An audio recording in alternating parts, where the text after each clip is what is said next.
Isang mapagpalang araw po sa ating lahat at ito na naman ang ating mumunting vlog.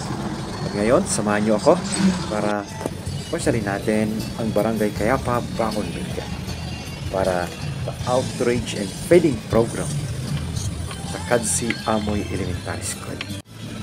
At ito, bumiyahe pa kami ng 5 oras mula Campolintas, Bugyas via Cervantes to Kayapa. At ito, paakyat na tayo. Oops, medyo mahirapan yung sasakyan natin kasi paakyat at one way pa.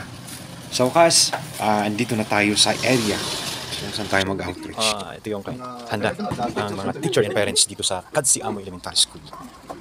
At ito, nagsimula na yung simple program natin at yung intermission ng mga pupils.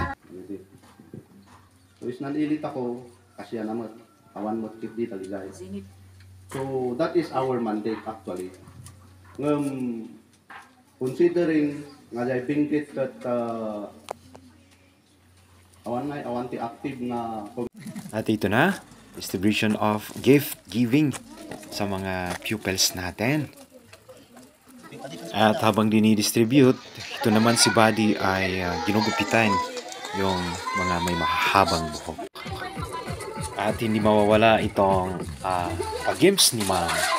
Kaya nag-stop dance sila at laro sila ng step yes, step or step no.